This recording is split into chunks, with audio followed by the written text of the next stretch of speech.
গল্পতরু চ্যানেলে আপনাদের সাথে আছি আমি রাজ। পড়ছিলাম জুল ভার্নের একটি mystery thriller the mysterious island. পড়ছি এর পঞ্চম পর্ব। সকাল হতেই খোয়ারের দিকে রওনা দিল অভিযাত্রীরা। রাতটা খোয়ারে কিভাবে কাটালো আয়টন দেখা দরকার। খোয়ারে এসে দেখল ওরা বহাল তবিয়তেই আছে আয়টন। গত রাতে ঠিকমতো পৌঁছে গেছে সেখানে। ফেরার পথে বোতলের ব্যাপারে নিজের সন্দেহের কথাটা স্পিলেটকে বললেন ক্যাপ্টেন। সব শুনে স্পিলেট বললেন, ব্যাপারটা সত্যি অদ্ভুত। আপনার কি মনে হয় ক্যাপ্টেন? এটাও এ দ্বীপের অনেক রহস্যের একটা। তবে শেষ পর্যন্ত এসব রহস্যের সমাধান আমি করবই। তার জন্যে যদি আমাকে লিঙ্কন দ্বীপের পাতালেও যেতে হয় তাই যাব। দেখতে দেখতে এসে গেল আরেকটা নতুন বছর। জানুয়ারির প্রথমেই একটা গুরুত্বপূর্ণ কাজ সারলেন ক্যাপ্টেন। খোয়ার থেকে গ্রানাইট হাউসে যাতে মুহূর্তে খবর পাঠানো যায় সে ব্যবস্থা করলেন, অর্থাৎ টেলিগ্রাফ বসালেন। প্রথমে কথাটা শুনে তো সবাই অবাক। হাওয়ার্ড তো জিজ্ঞেসই করে বসল, ব্যাটারি পাবেন কোথায়? অন্যান্য জিনিসপত্র যেভাবে পেয়েছি।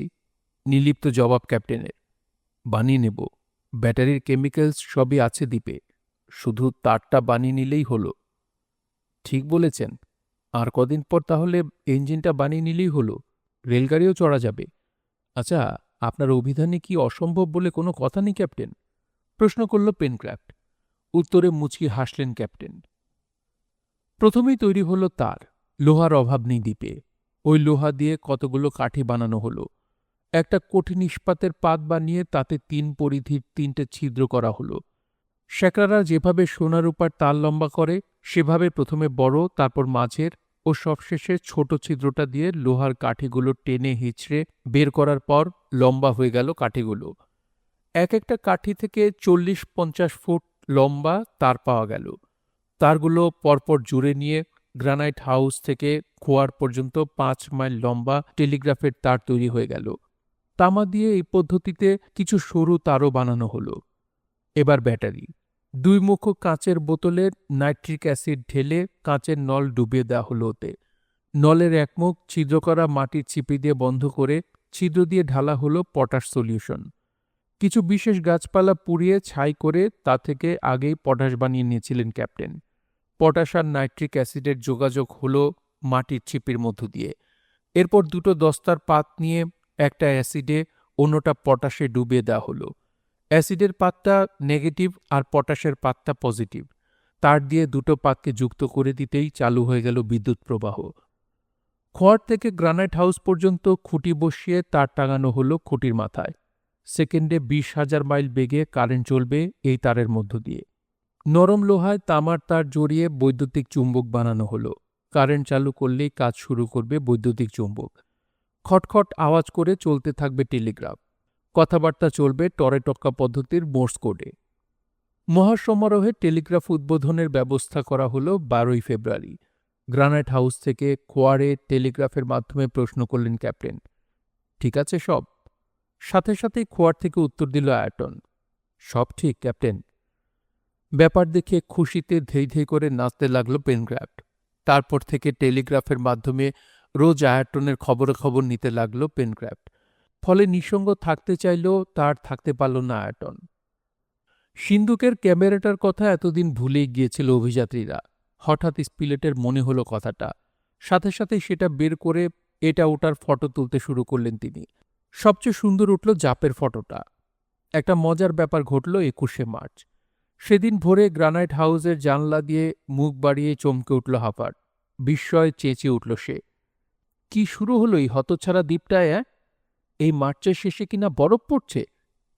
মার্সি নদীর ধার থেকে সাগর তীর পর্যন্ত বরফে সাদা হয়ে গেছে। তাড়াতাড়ি থার্মোমিটার দেখল সে, কিন্তু টেম্পারেচার তো ঠিকই আছে। নাকি নিজেই পাগল হয়ে গেল সে? কি দেখছে? পেনক্রাফটকে ডেকে দৃশ্যটা দেখালো সে। ব্যাপার দেখে নিচে নামতে গেল পেনক্রাফট, কিন্তু ওর আগেই নিচে নেমে গিয়ে মার্সি নদীর দিকে ছুটতে শুরু করল জাপ। জাপকে দেখেই মাটিতে ছড়িয়ে থাকা তুষার একটা বিশাল সাদা চাদর হয়ে আকাশে উড়ে গেল। আস্তে আস্তে চাদরটা ভেঙে ছড়িয়ে পড়ল সারা আকাশে।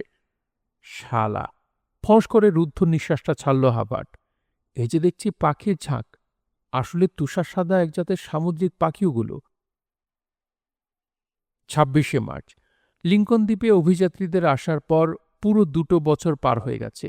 2 বছরে কত ঘটনাই ঘটে গেছে পৃথিবীতে। পরিবর্তন হয়েছে লিঙ্কন দ্বীপবাসীদেরও। কিন্তু এই 2 বছরে একটা জাহাজেরও দেখা পায়নি ওরা।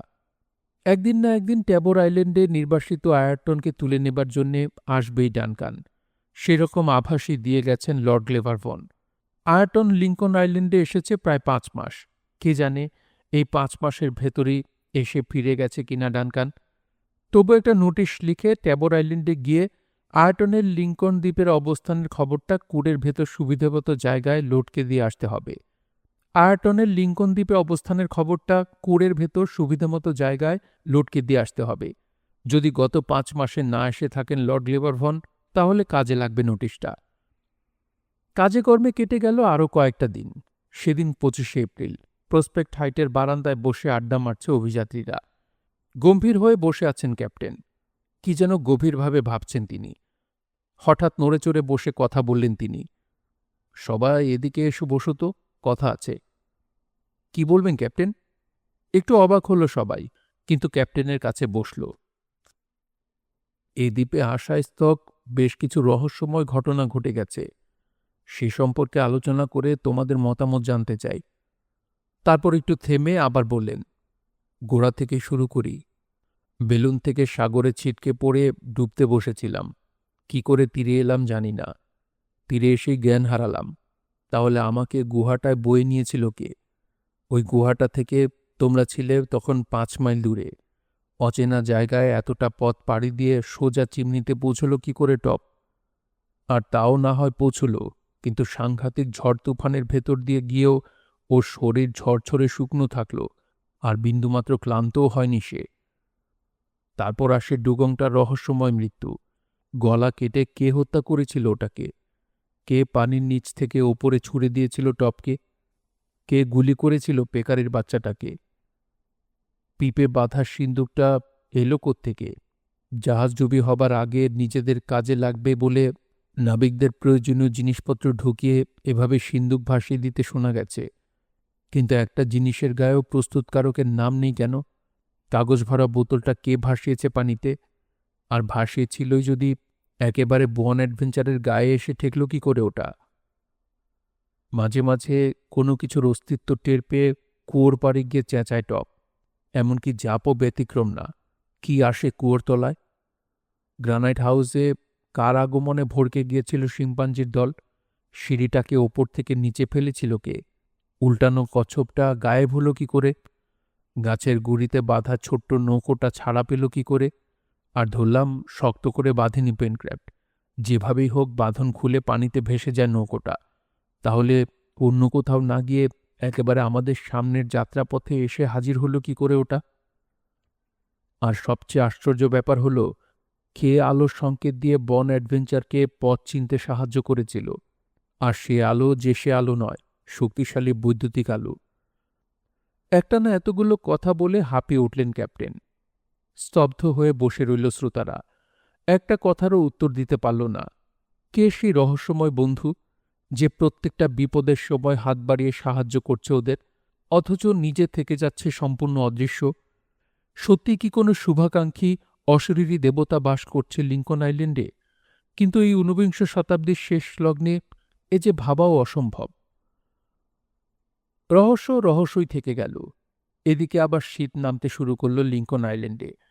এবারে শীতকার পাত্তাই দিল না অভিযাত্রীরা। খাবার, গরম জামা কাপড়, এক কথায় শীতের সময় যা যা দরকার কোনোটারই অভাব নেই ওদের। কাজেই ভাবনা কি? একে একে কেটে গেল শীতের 4টে মাস। এলো অক্টোবর, বসন্তকাল। নতুন সাজে সাজল বনভূমি। কোত্থেকে উড়ে এলো হাজার হাজার পাখি, তাদের কলকাকলিতে মুখরিত সবুজ বন। এই দৃশ্যকে ক্যামেরায় ধারণ করে রাখার ইচ্ছে হল হাভার্টের। গ্রানাইট হাউসের জানলায় দাঁড়িয়েই প্রাকৃতিক দৃশ্যের পরপর বেশ কয়েকটা ছবি তুলল হাভার্ট। অন্ধকারে ঘরে কেমিক্যাল সলিউশনে ফটোপ্লেট ধুয়ে নিয়ে ওগুলো হাতে আবার এসে দাঁড়ালো জানলায়। চমৎকার উঠেছে ছবিগুলো, কিন্তু একটা ছবিতে একটু গণ্ডগোল আছে। ছবিটা সাগরের। দূর দিগন্তে আকাশ নেমে এসেছে সাগরের ওপর। ওই আকাশ সাগরের মিলন রেখায় একটা ছোট্ট কালো দাগ। ছবির সৌন্দর্য নষ্ট করে দিয়েছে এই দাগটা। পানিতে ধুয়ে হাত দিয়ে ডোলে নানাভাবে দাগ তোলার চেষ্টা করল হাবার্ট, কিন্তু উঠল না দাগটা। হঠাৎ কি সন্দেহ হতেই টেলিস্কোপ হাতে লেন্স খুলে নিয়ে দাগটাকে খুঁটিয়ে দেখতে লাগল সে। একটু দেখেই চমকে উঠল, ছুটে গেল ক্যাপ্টেনের কাছে। ফটোর নেগেটিভ আর লেন্সটা ওর হাতে গুঁজে দিয়ে বলল, নেগেটিভটা একবার দেখবেন ক্যাপ্টেন? দেখি। হাত বাড়িয়ে জিনিসগুলো নিয়ে কয়েক সেকেন্ড ভালোমতো দেখলেন ক্যাপ্টেন। তারপর টেলিস্কোপ হাতে ছুটলেন খোলা জায়গাটায়। টেলিস্কোপ দিয়ে খুঁটিয়ে দেখতে লাগলেন ওইদিকের আকাশ আর সাগরের সঙ্গমস্থলকে। শেষ পর্যন্ত ছোট্ট কালো বিন্দুটা চোখে পড়ল তাঁর। অস্ফুটে একটি শব্দই উচ্চারণ করলেন তিনি, জাহাজ। এখনও প্রায় ২০ মাইল দূরে জাহাজটা ক্রমে এগিয়ে আসছে। কোন দেশি জাহাজ? কাদের জাহাজ ওটা? হাবার্ট বলল, ডানকান নয় তো? অসম্ভব নয়, জবাব দিলেন স্পিলেট। আয়রটনকে ডেকে আনা দরকার। টেলিগ্রাফে খবর পেয়ে বিকেলের দিকে এলো আয়রটন। ওটা ডানকান কিনা জিজ্ঞেস করতেই আঁতকে উঠল সে। অসম্ভব, অত তাড়াতাড়ি আসতে পারে না ডানকান, বলেই টেলিস্কোপটা নিয়ে চোখে লাগাল। একটু দেখেই মন্তব্য করল, না, ডানকান না, ডানকানের ইঞ্জিন আছে, এটা নেই। আয়রটনের হাত থেকে টেলিস্কোপটা নিয়ে জাহাজটার গতিবিধি দেখতে লাগল পেনক্রাফট। হঠাৎ জাহাজের মুখটা একটু অন্যদিকে বেঁকে গেল। দ্বীপ পেরিয়ে চলে যাবে নাকি জাহাজটা? পেনক্রাফট কথাটা বলতেই অস্থির হয়ে উঠলেন স্পিলেট। আগুন জ্বালিয়ে সংকেত দেয়া দরকার, কিন্তু রাজি হলেন না ক্যাপ্টেন। হঠাৎ এই জাহাজের আবির্ভাবকে কেন যেন কিছুতেই মেনে নিতে পারছেন না তিনি। হঠাৎ আবার দ্বীপের দিকে মুখ ফেরালো জাহাজটা।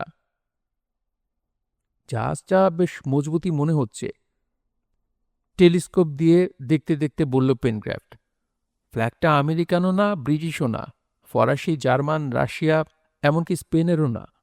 তাহলে কোন? হঠাৎ চেঁচিয়ে উঠল সে, সর্বনাশ, কালো ফ্ল্যাগ! চমকে উঠল অভিযাত্রীরা। কালো ফ্ল্যাগের মানে জানা আছে ওদের, জলদস্যুদের পতাকার রং কালো, মানে জলদস্যুদের জাহাজ ওটা। সাবধান হয়ে গেল সবাই। লিঙ্কন দ্বীপে মানুষ আছে, এটা জলদস্যুদের বুঝতে দেয়া চলবে না।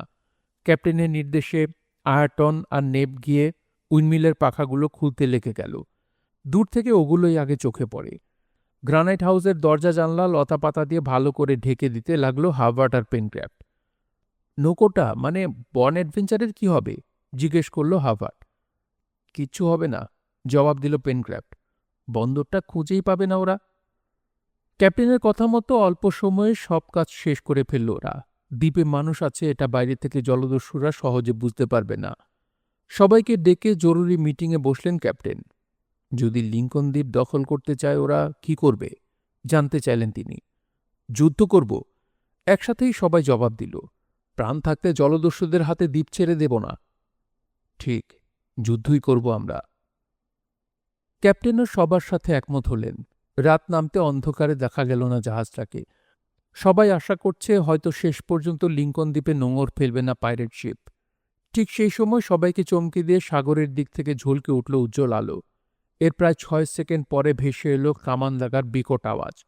কামান দেখে যেন হুঁশিয়ার করে দিচ্ছে জলদস্যুরা, যদি কেউ থেকে থাকো দ্বীপে, লাগতে এসো না আমাদের সাথে। আলো আর শব্দের ব্যবধান ৬ সেকেন্ড, মানে তীর থেকে ১০০ মাইল দূরে আছে জাহাজটা।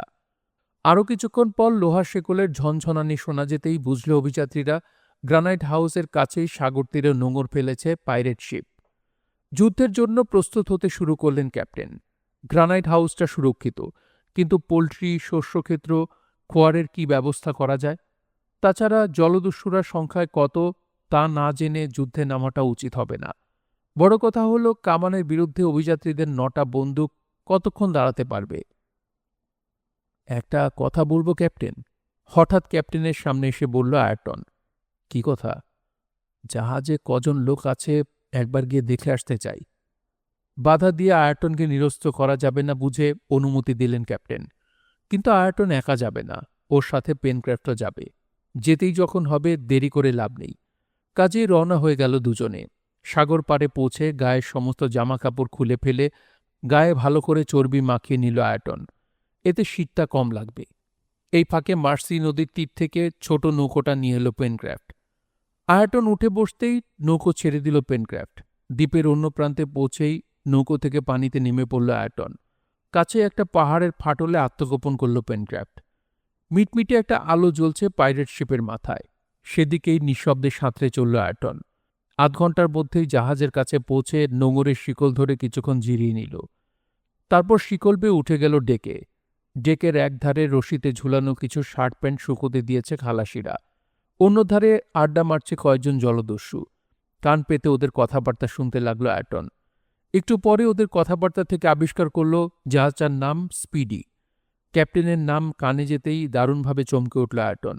ভালো করেই চেনে সে ক্যাপ্টেন বব হার্ডিকে। আয়টনেরই সহকারী ছিল বব হার্ডি। তাহলে আয়টন জলদস্যু ছেড়ে চলে আসার পর বব হার্ডি ওদের সর্দার হয়েছে। মাতালগুলোর আলোচনা থেকে আরও অনেক কথাই পরিষ্কার হলো আয়টনের কাছে। অস্ট্রেলিয়ার নরফোক আইল্যান্ডের কাছে এই জাহাজটা দখল করেছে বব হার্ডি। অস্ত্রশস্ত্রের অভাব না থাকায় প্রশান্ত মহাসাগরে সাংঘাতিক রকম লুটতরাজ করছে হার্ডি। হঠাৎ করে প্রথমবারের মতো লিঙ্কন আইল্যান্ডে হার্ডির আগমন। পছন্দ হলে এখানে একটা গোপন ঘাঁটি বানিয়ে নেবার ইচ্ছে। মনস্থির করে ফেলল আয়টন, যেভাবেই হোক হার্ডির পরিকল্পনা বানচাল করে দিতে হবে। জনাব 50 দস্যু আছে স্পিডিতে, এটা ওদের কথা থেকেই জানতে পেরেছে আয়টন। এত লোকের বিরুদ্ধে ওরা মাত্র 6 জন। এতগুলো দস্যু, তার ওপর কামানের বিরুদ্ধে কি করতে পারবে অভিযাত্রীরা? সাংঘাতিক পরিকল্পনাটা ওর মাথায় ঢুকল ঠিক এই সময়ে। না, এতে আর দ্বিধা করবে না সে। তাতে মরতেও যদি হয়, কুছ পরোয়া নেই। উড়িয়ে দিতে হবে জাহাজটা। কোনো মতে বারুদ ঘরে আগুন ধরিয়ে দিতে পারলেই হল। বাঁচবে না আয়টনও, কিন্তু এত বড় পাপী হিসেবে বেঁচে থেকেই বা কী লাভ? এতে অন্তত পাপের কিছুটা প্রায়শ্চিত্ত হবে। সাধারণত বারুদঘর থাকে জাহাজের পেছন দিকে। মাতাল জলদস্যুরা ঘুমিয়ে না পড়া পর্যন্ত অপেক্ষা করল আয়টন। তারপর পাটি পেটি পেয়ে গেল নানা ধরনের বন্দুক আর পিস্তল স্তূপ করে রাখা মাস্তুলের গোড়ায়। দেখে শুনে একটা পিস্তল হাতে তুলে নিল সে। বারুদঘরটা উড়াতে পিস্তলের একটা গুলিই যথেষ্ট। কিন্তু ঘরটার সামনে গিয়ে থমকে দাঁড়াতে হলো ওকে। বিশাল এক তালা ঝুলছে ঘরের দরজায়। পিস্তলটা আস্তে করে নিচে নামিয়ে রাখল আয়টন। দুহাতে মুঠো করে ধরল তালাটা। গায়ের জোরে মোচড় দিতে লাগল তালায়। দরদর করে পিঠ বেয়ে নামছে ঘামের ধারা, কিন্তু ভাঙছে না দরজার তালা লাগানোর আংটা। দাঁতের দাঁত চেপে আবার তালায় মোচড় দিল সে। কট করে শব্দ করে ভেঙে গেল আংটা। চেপে রাখা নিঃশ্বাসটা পেলে পিস্তলটা তুলে নিতে যাবে, এমন সময় কাঁধ খামচে ধরল কেউ। ধীরে ধীরে ঘুরে দাঁড়ালো আয়টন। আবছা অন্ধকারেও পরিষ্কার চিনল সামনে দাঁড়ানো লোকটাকে, বব হার্ডি। কিন্তু আয়টনকে চিনল না হার্ডি। কর্কশ গলায় জিজ্ঞেস করল, তুই কে? কি করছিস এখানে? বলে আয়টনের চুল মুঠো করে ধরল সে। উত্তরে ঝাঁকুনি দিয়ে চুলগুলো ছাড়িয়ে নিয়ে প্রচণ্ড জোরে হার্ডির নাকে ঘুষি মারল আয়টন। গলা ফাটিয়ে চেঁচিয়ে উঠল হার্ডি, ডাকাত! ডাকাত পড়েছে জাহাজে! নিজেই যে ডাকাত সে কথা বেমালুম ভুলে গেছে সে। ধূপধাপ পায়ের আওয়াজ তুলে ছুটে এলো জলদস্যুরা। পিস্তল তুলে গুলি করল আয়টন। ডেকের উপর গড়িয়ে পড়ল দুজন ডাকাত। আবার গুলি করতে যেতেই একটা ছুরি এসে বিঁধল আয়টনের ডান কাঁধে। ব্যথায় কুঁচকে গেল ওর চোখ মুখ। পিস্তলটা পড়ে গেল হাত থেকে। ওদিকে জেগে উঠেছে পুরো জাহাজ, কিন্তু মাথা গরম করল না আয়টন। উবু হয়ে বাঁ হাতেই তুলে নিল সে পড়ে যাওয়া পিস্তলটা। পর মুহূর্তেই হাত তুলে গুলি করল একমাত্র লণ্ঠনটা লক্ষ্য করে। গুলি লেগে ছাতু হয়ে গেল লণ্ঠনটা। বিন্দুমাত্র দেরি না করে সিঁড়ির দিকে ছুটল আয়টন। পেছন পেছন আসছে 3 জন ডাকাত। আবার গুলি করল আয়টন। পড়ে গেল 3 জনের একজন। বাকি 2 জন ভয় পেয়ে যেদিক থেকে আসছিল সেদিকেই ছুটে পালালো। সিঁড়ি বেয়ে এক ছুটে ডেকে উঠে এলো আয়টন। অনেকগুলো দস্যু ডেকে দাঁড়িয়ে হট্টগোল করছে। ওদের বুঝে ওঠার আগেই রেলিংয়ের দিকে ছুটে গেল সে। এক লাফে রেলিং টপকে এসে পড়ল সাগরের পানিতে। ডুব সাঁতার দিয়ে এগিয়ে চলল পানির তলা দিয়ে। বেশ কিছুক্ষণ গিয়ে পানির ওপর মাথা তুলতেই শুনল পাইকারি গোলাগুলির আওয়াজ। ওর আশেপাশেও এসে পড়ল কয়েকটা বুলেট। আবারও ডুব দিল সে। এভাবেই ডুব দিয়ে দিয়ে পৌঁছে গেল নৌকোর কাছে। পেনক্রাফট তখন উৎকণ্ঠিত হয়ে ওর জন্য অপেক্ষা করছে। রাত দুপুরে গ্রানাইট হাউসে পৌঁছল 2 দুঃসাহসী অভিযাত্রী। সব শুনে হার্ভার্ড বলল, সেরেছে, এবার নির্ঘাত মারা পড়ব। 50 জনের বিরুদ্ধে আমরা মাত্র 6 জন। 47 জনের বিরুদ্ধে। ভুল সংশোধন করে দিল আয়টন। 3 জনকে খতম করে এসেছি আমি। প্রচণ্ড উৎকণ্ঠার মধ্যে দিয়ে কাটল রাতটা। ভোর হতে কুয়াশার ভেতর দিয়ে আবছা দেখা গেল স্পিডিকে। কুয়াশা না কাটা পর্যন্ত আক্রমণ করবে না জলদস্যুরা। এর আগেই যা করার করতে হবে। গায়ের জোরে ওদের সাথে পারা যাবে না। কাজেই কৌশলের আশ্রয় নিতে হবে। জলদস্যুদের বিশ্বাস করাতে হবে সংখ্যায় ওদের চেয়ে দ্বীপবাসীরা অনেক বেশি। 4 দলে ভাগ হয়ে গেল 6 জনে।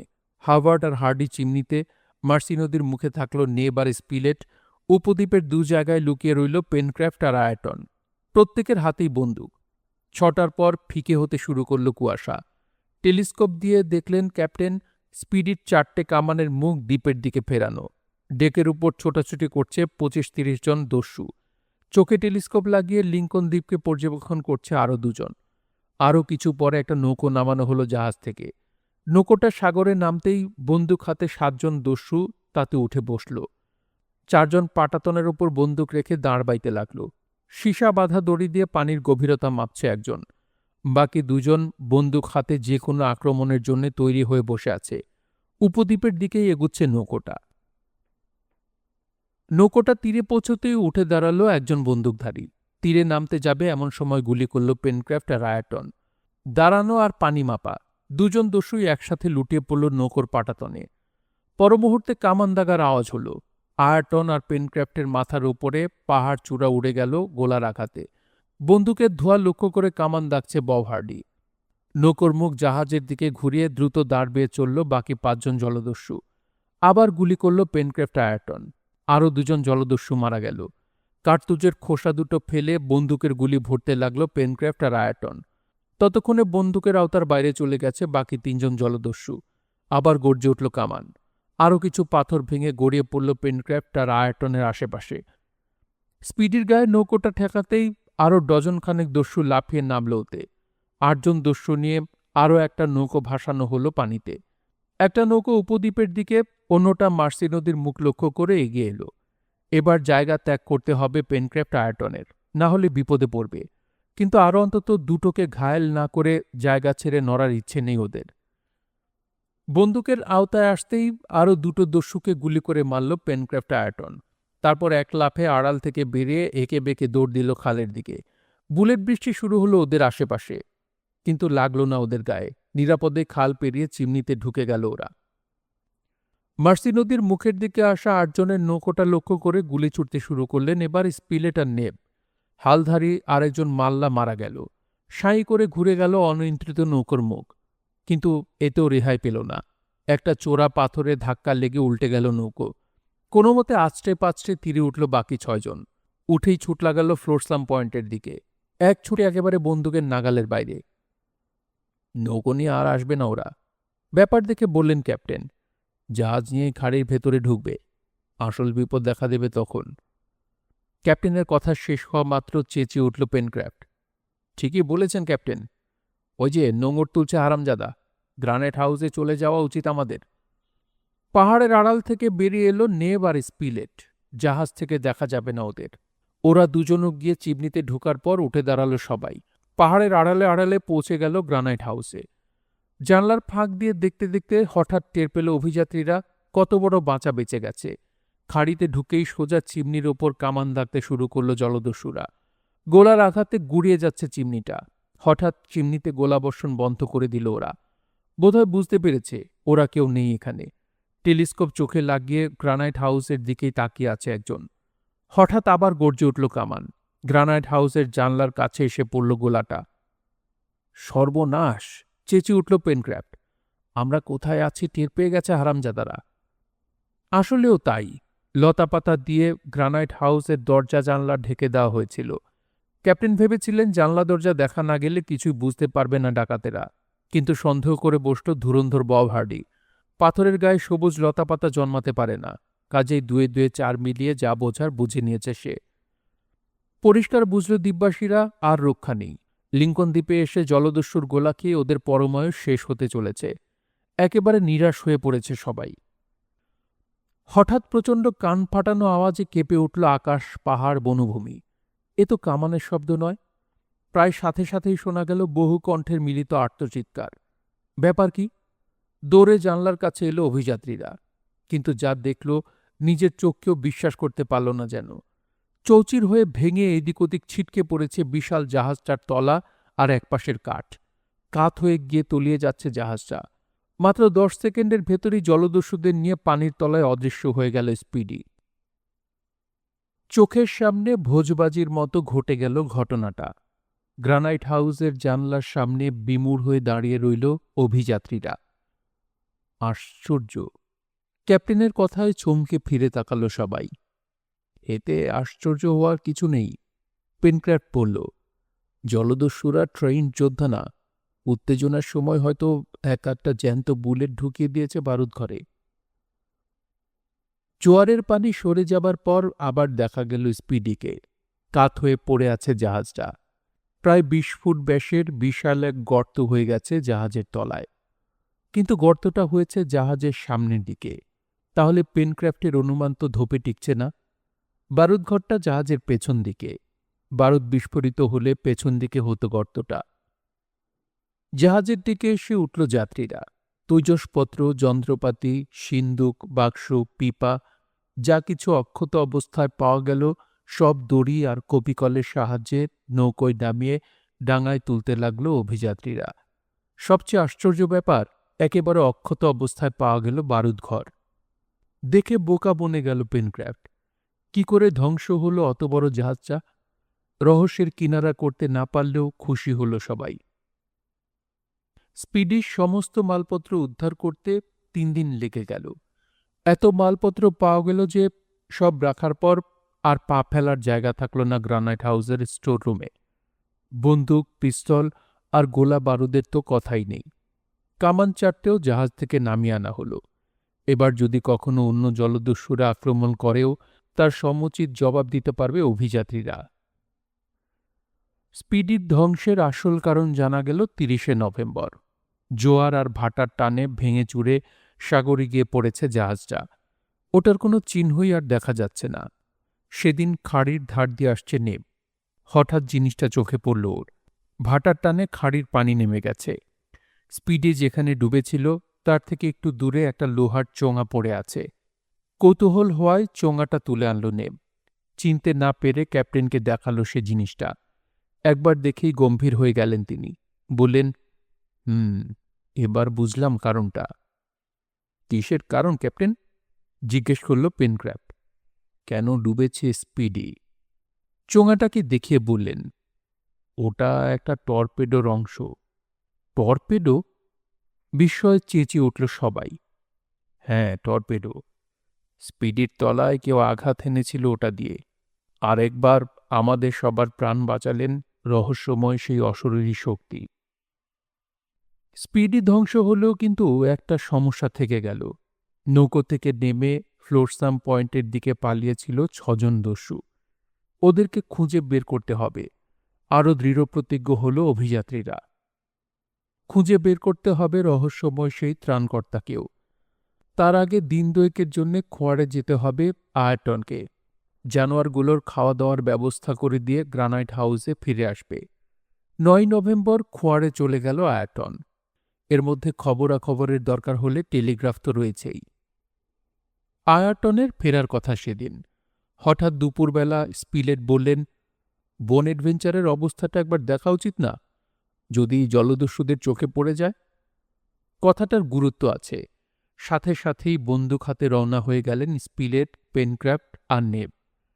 পোর্ট বেলুনে পৌঁছে দেখা গেল আগের মতোই পানিতে ভাসছে বন অ্যাডভেঞ্চার। কিন্তু নোঙর বাঁধা দড়িটার দিকে নজর পড়তেই চমকে উঠে বলল পেনক্রাফট, অবাক কাণ্ড! কি হলো? জিজ্ঞেস করল স্পিলেট। নতুন গিট দিয়েছে কেউ দড়িতে।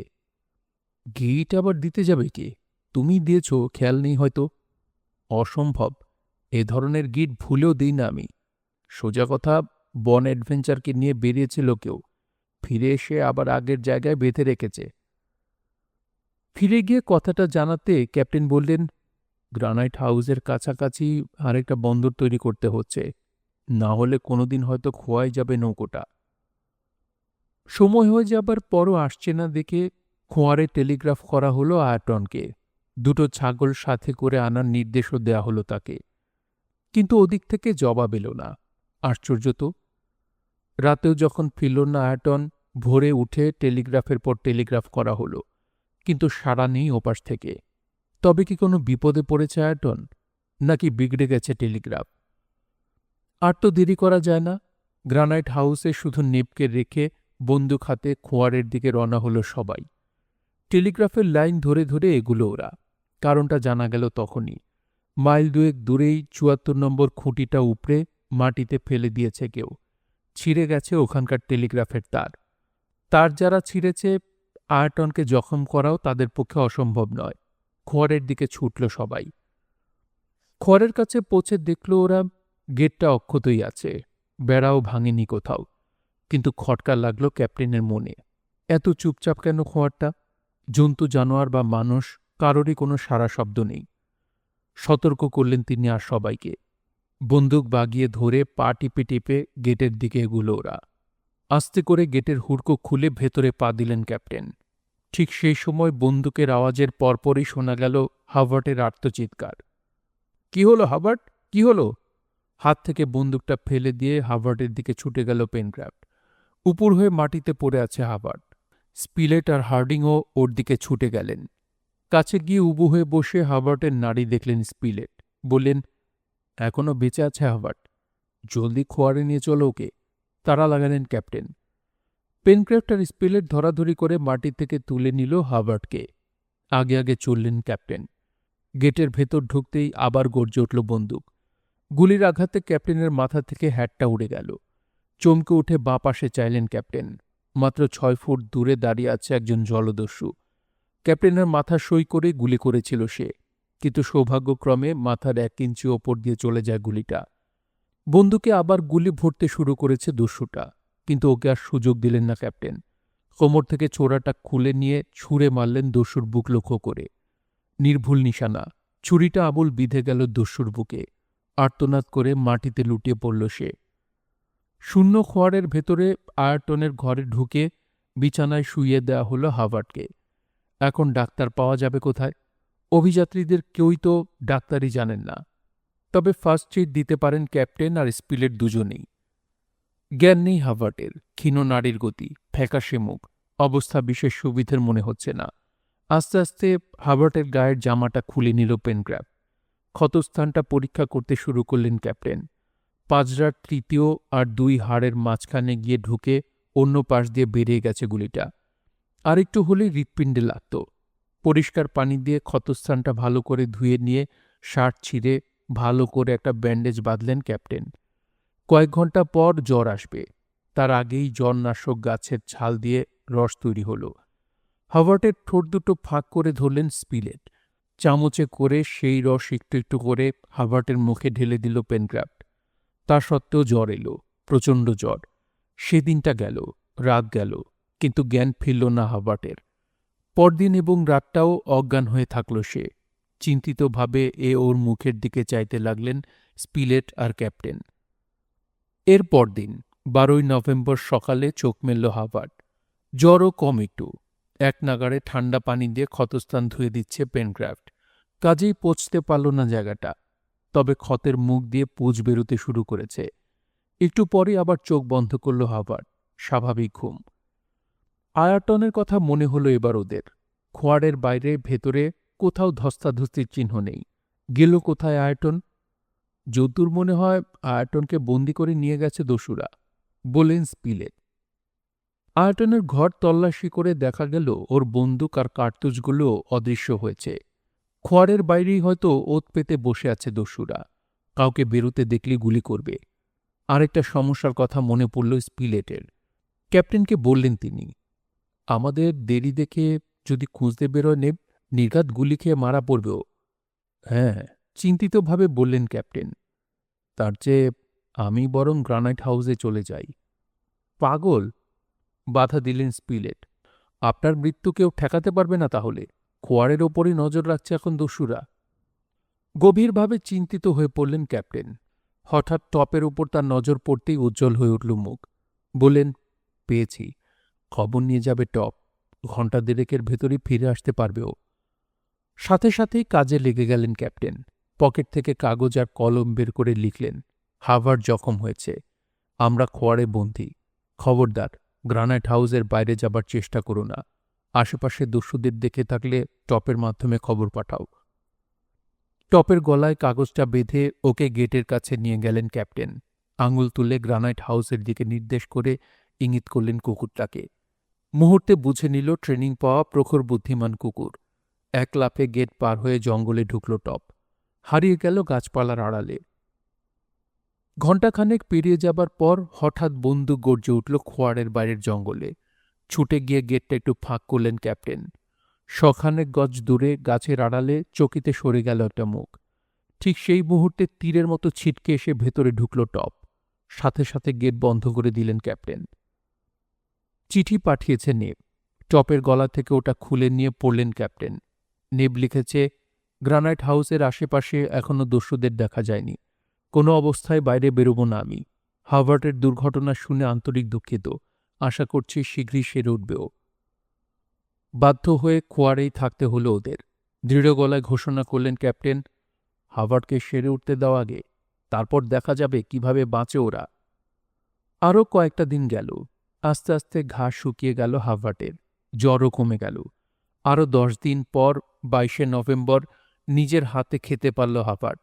কিন্তু গ্রানাইট হাউসে এখনও ওকে নিয়ে যাওয়া সম্ভব হবে না।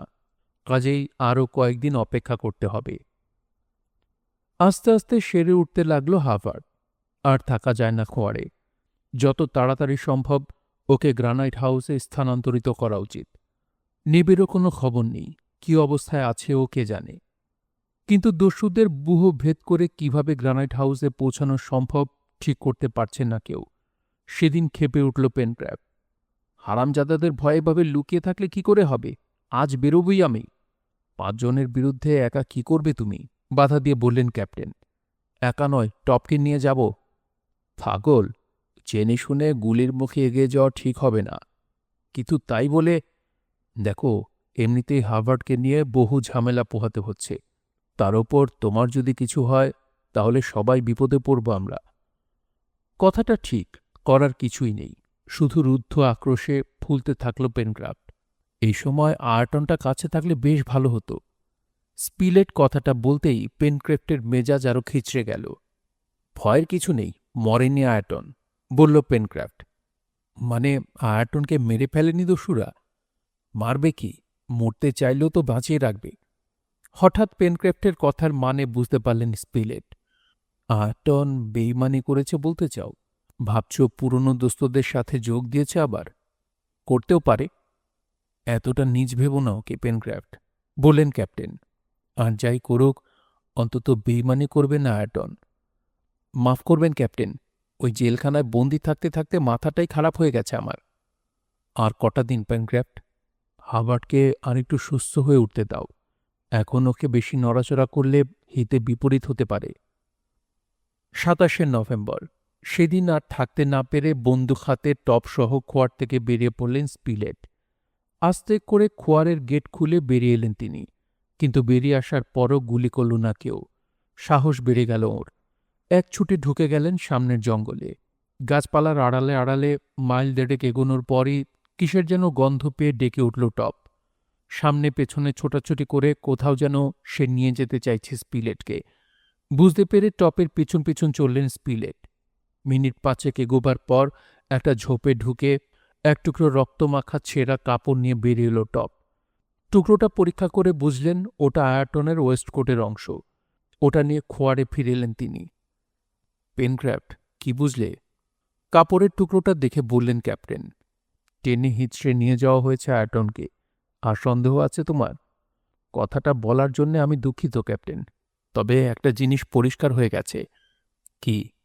বেঁচে আছে এখনো আয়টন? হতে পারে, চিন্তিতভাবে বললেন ক্যাপ্টেন। গ্রানাইট হাউসে ফেরার জন্য অস্থির হয়ে পড়েছে হার্ভার্ট। ওর জন্যই সবাই আটকা পড়ে আছে খোঁয়াড়ে। কথাটা ভেবে সারাক্ষণ অস্বস্তিতে ভুগছে ও। আরও 2 দিন পেরিয়ে গেল। সেদিন 29শে নভেম্বর সন্ধ্যার দিকে হঠাৎ চেঁচাতে শুরু করল টপ। কেউ আসছে নিশ্চয়ই খোঁয়াড়ের দিকে। বন্দুক নিয়ে গেটের দিকে ছুটলেন স্পিলেট, পেনক্রাফট আর ক্যাপ্টেন। কিন্তু গেটের কাছে পৌঁছার আগেই আশপাশের বেড়ার টোপকে খোয়াড়ের ভেতর লাফ দিয়ে নামল একটা ছায়ামূর্তি। আবার চেঁচিয়ে উঠল টপ। টপের খুশি খুশি ডাকে সাড়া দিল মাস্টার জাপ। ক্যাপ্টেনের সামনে এসে দাঁড়ালো জাপ। গলায় একটা থলি বাঁধা। একটা ছোট্ট কাগজ বেরোল থলিটা থেকে। নেবের চিঠি। শুক্রবার ভোর 6টা, দস্যুরা গ্রানাইট হাউস আক্রমণ করার ফন্দি আসছে। নেব। নেবের চিঠি পড়ে দারুণ চিন্তিত হয়ে পড়ল সবাই। এখন কি করা যায়? হাভার্ড অসুস্থ। ওদিকে গ্রানাইট হাউস আক্রমণ করতে যাচ্ছে দস্যুরা। ক্যাপ্টেন, আমি আর কোনো কথা শুনতে চাই না, জেদ ধরল হাভার্ড। আজই গ্রানাইট হাউসে ফিরে যাব আমরা। আমার জন্য সবার সর্বনাশ হয়ে যাবে এ আমি ভাবতেও পারছি না। অগত্যা রাজি হলেন ক্যাপ্টেন। পরদিন খুব ভোরে ও নাগা দুটোকে গাড়িতে জোড়া হল। হাভার্ডকে গাড়িতে শুইয়ে দিয়ে বন্দুক হাতে দুপাশে বসে পাহারায় থাকলেন ক্যাপ্টেন আর স্পিলেট। লাগাম ধরে খুব সাবধানে খানাখন্দ বাঁচিয়ে গাড়ি চালাতে লাগল পেনক্রাফট। গাড়িতে বেশি ঝাঁকুনি লাগলে কষ্ট হবে হাভার্ডের। চলতে চলতে একসময় গাছপালার ফাঁক দিয়ে দেখা গেল নীল সাগর। প্রসপেক্ট হাইটের কাছে পৌঁছে গেছে গাড়ি। হঠাৎ চেঁচিয়ে উঠল পেনক্রাফট, হারামজাদা শুয়োরের বাচ্চারা সব শেষ করে ফেলেছে। কি হলো পেনক্রাফট? উৎকণ্ঠিতভাবে গাড়ি থেকে উকি মেরে জিজ্ঞেস করলেন ক্যাপ্টেন। উত্তরে আঙুল দিয়ে পোল্ট্রির দিকে দেখিয়ে দিল পেনক্রাফট। উইন্ডমিল আর পোল্ট্রির হাউস থেকে একটানা কালো ধোঁয়া উঠে যাচ্ছে আকাশে। ধোঁয়ার ভেতর ছুটোছুটি করছে হতভম্ব নেব। গাড়িটা দেখতে পেয়ে থমকে দাঁড়ালো সে। তারপর ছুটে এলো গাড়ির কাছে। কুত্তার বাচ্চাগুলো কোথায় নেব? জিজ্ঞেস করল পেনক্রাফট। চলে গেছে, কিন্তু শেষ করে দিয়ে গেছে সব। জ্বালিয়ে পুড়িয়ে ছাই করেছে উইন্ডমিল আর পোল্ট্রি। পায়ে মারিয়ে দুমড়ে দিয়েছে ক্ষেতের ফসল। একটু থেমে উৎকণ্ঠিতভাবে জিজ্ঞেস করল নেব, তা হাভার্ডের কথা বলছো না কেন? ভালো আছে তো? আছে। ততক্ষণে গাড়ি থেকে নেমে ধ্বংসপ্রাপ্ত পোল্ট্রির দিকে তাকিয়ে আছেন স্পিলেট আর ক্যাপ্টেন। ওদেরকে সালাম জানিয়ে গাড়ির ভেতর উকি দিল নেব। ডাকল, হাভার্ড শুনছ? হাভার্ড। উত্তর দিল না হাভার্ড। বেশ কয়েকবার ডেকেও সাড়া না পেয়ে স্পিলেটকে ডাকল নেব। মিস্টার স্পিলেট, কথা বলছে না কেন হাভার্ড? হ্যাঁ? দৌড়ে এলেন স্পিলেট। গাড়ির ভেতর ঢুকে দেখলেন চোখ বন্ধ করে শুয়ে আছে হাভার্ড। একটু পরীক্ষা করেই বুঝলেন জ্ঞান হারিয়েছে সে। শুনছিলেন জুল ভার্নের mystery thriller the mysterious island. পড়ছিলাম এর ৫ম পর্ব। এই থ্রিলারটি আপনাদের কাছে কেমন লাগছে অবশ্যই কমেন্ট করে জানাতে পারেন। ভালো লাগলে একটি লাইক করবেন, চ্যানেলে শেয়ার করতে পারেন। সবাই ভালো থাকবেন, সুস্থ থাকবেন এবং গল্পতরুর সঙ্গেই থাকবেন। ধন্যবাদ।